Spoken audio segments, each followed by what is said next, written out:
we have an extraordinary team of statewide candidates, and we ought to be able to do some upsets and elect them for a number of reasons. Number one, they're incredibly good.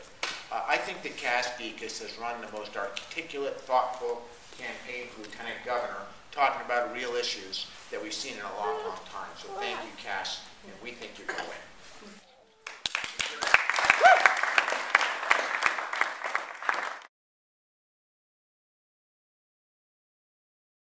I want to echo what Matt said about not only the treasurer's race, but Cass is a great candidate for lieutenant governor. I've had the opportunity to work with her a great deal in the legislature. She's the real deal, shares our values, and would be great.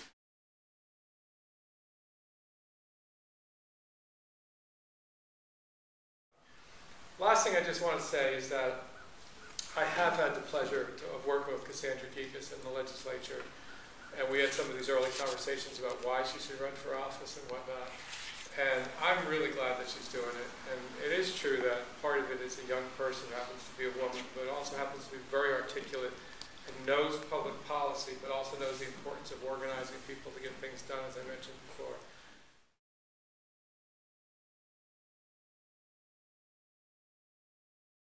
And when she decided to run for lieutenant governor, there was a bit of shock of like, oh, what? How did that happen?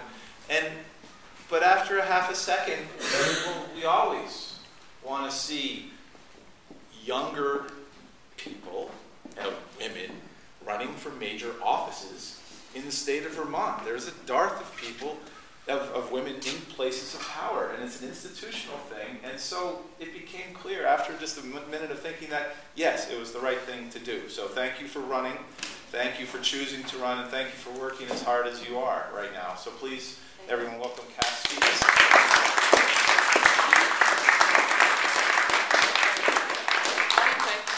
I got overzealous with my coat this morning, so I'm ready for negative 20-degree weather. I'm feeling cozy. Anyway, I want to be brief, just update you a little bit about the campaign. I think most of you here have heard me speak, and we've been getting a lot of good earned media. I think for me, this whole experience, I've been working behind the scenes for a long time. I spent the past 3 years in the State House working on healthcare, and I am just absolutely convinced that we need to move forward on single payer. I've worked closely with the Speaker and the Governor and so many of the folks in the room, Senator Polina, and want to do everything I can to keep us moving forward. And I think the decisions that we're coming up against are going to be very difficult. This is the point in time in which every previous healthcare reform effort has fallen short because there's entrenched interests, because healthcare is big business. And so when I was, as a lobbyist, for healthcare reform, I had a great track record, but for me, I couldn't be on the sidelines anymore. I wanted to do everything I could to help shepherd us through.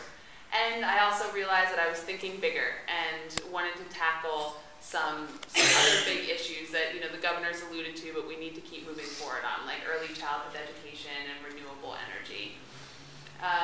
And I think for me, in the big picture, what I want to say the most, communicate to you the most, is that this decision to run for lieutenant governor is part of a lifetime commitment to public service for me. It's part of a lifetime commitment to Vermont.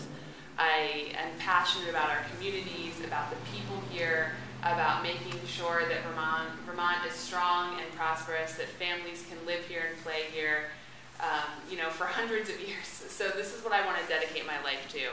And I've got a tough race, and I do need your help.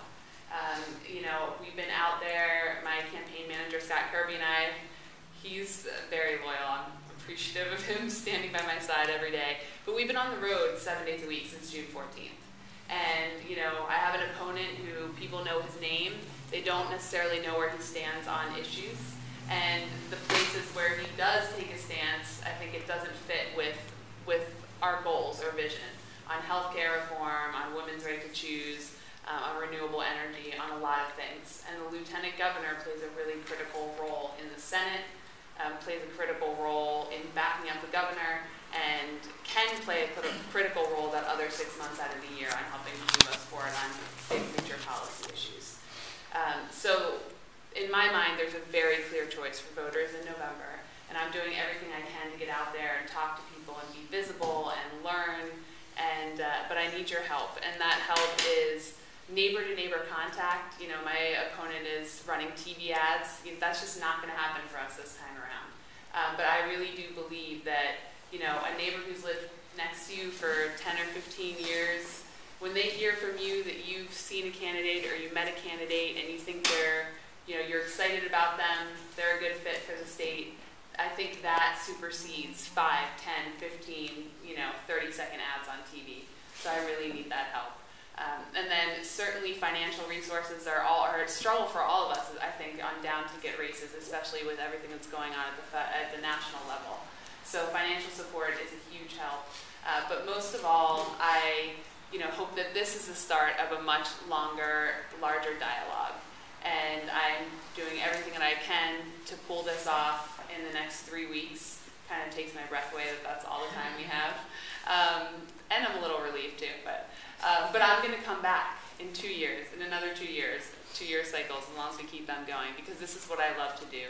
And I have a lot of plans for Vermont and want us to work together to make sure we get to universal health care, we get to universal early childhood education, affordable child care, and a strong renewable energy future. And I hope you'll join me in achieving that.